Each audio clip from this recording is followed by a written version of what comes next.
Hey, Pastor Scott here with a word of encouragement.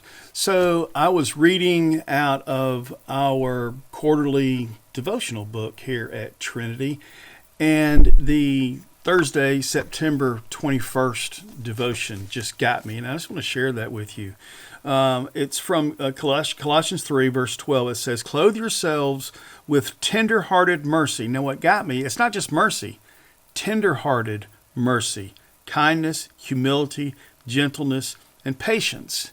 And then they share a Henry Longfellow quote that said, "If we could read the secret history of our enemies, we should find in each man's life sorrow and suffering enough to disarm all hostility."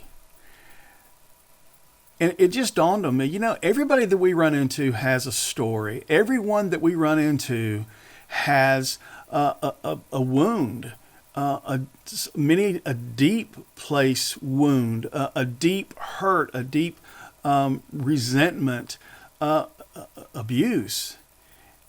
And oftentimes we work out of that place of our deepest hurt. And if we could just have an awareness of that. And then he quotes this 20th century documentarian Jonathan Glover, who talks about sympathy breakthroughs. And he says that even in the situation of war, acts of compassion supersede conflict. Most sympathy breakthroughs, according to Glover, are triggered by eye-to-eye contact, and that eye-to-eye contact displaces hand-to-hand combat. That's good stuff. And then the devotion asks this: have you ever had a sympathy breakthrough? If not, pray for one. And how powerful and meaning and quite frankly appropriate right now.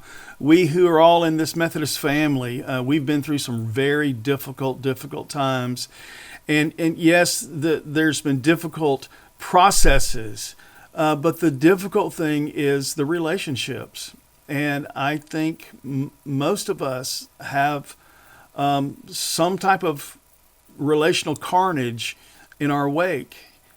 And what an opportunity as we hopefully see this coming all to an end, that we begin a process of healing and praying for sympathy breakthroughs, that we might be aware of one another's pain and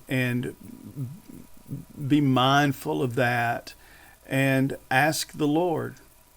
And we pray for the opportunity to have a sympathy breakthrough, that we would give God permission to come into our lives and to do something for us that we can't do ourselves.